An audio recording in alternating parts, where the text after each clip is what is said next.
Hello children, Shri Gurubhyo Namaha. I welcome you all for this session. Hope you all have read the poem I meant to do my work today. Now, let's have a quick recap of the poem. I meant to do my work today.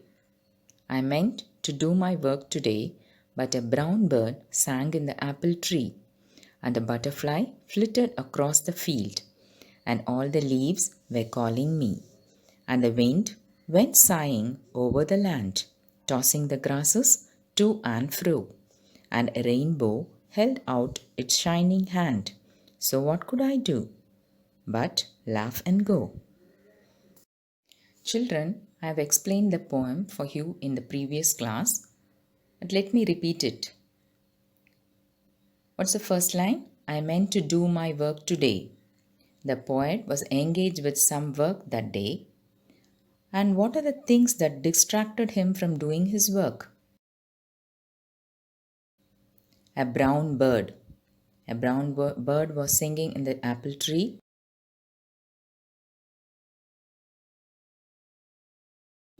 And a butterfly flitted across the field. That is, a butterfly flew away quickly across the field. And all the leaves, they were moving in the wind.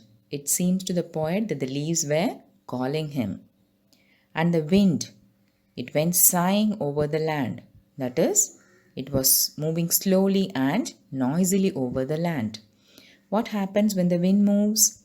The grasses, they went tossing to and fro. And at last, a rainbow, a beautiful rainbow appeared in the sky, and it seemed to the poet that it held out its hand, shining hand, and called the poet. So these are the things that distracted the poet from doing his work. But the poet could not go out to enjoy the beauty of nature because he was very busy in his work. So what he did in the last line? So what could I do but laugh and go? He just laughed and went on his way. Now let's look into the rhyming words from the poem. You all know what are rhyming words.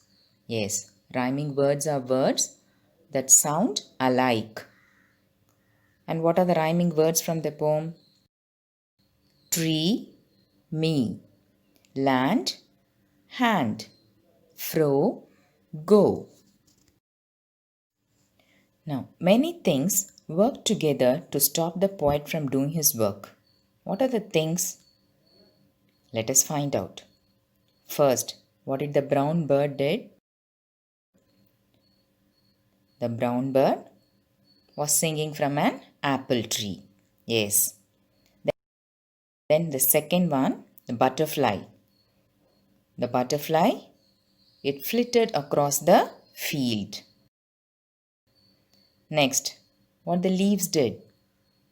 They were moving in the wind and they were calling the poet. Next, the wind. What the wind did?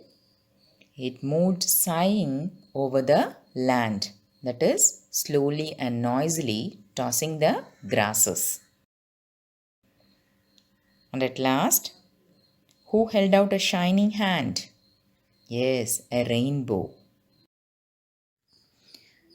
Now, let's look into the appreciation of the poem.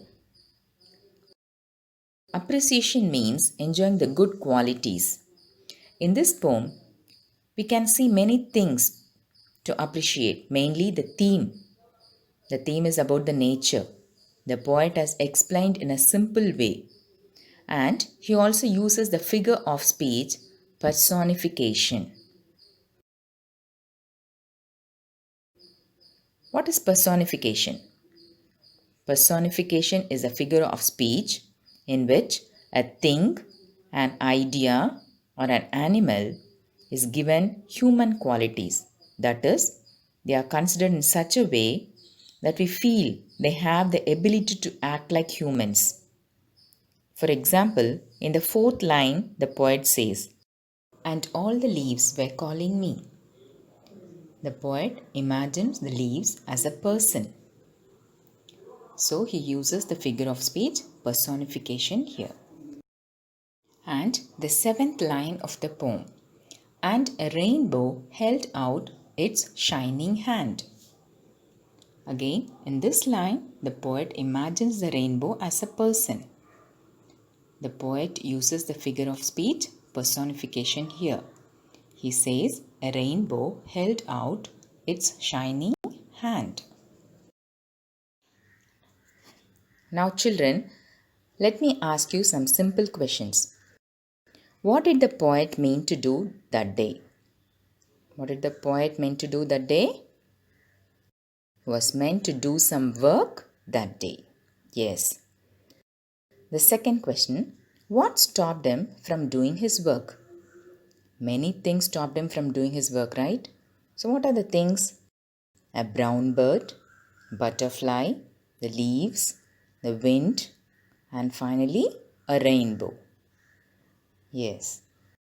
What's the third question? What did the poet eventually do? So what did the poet finally did? The poet just laughed and went to continue his work. So children, read the poem repeatedly, understand the meaning and practice it well. Okay? We'll see in the next class. Thank you.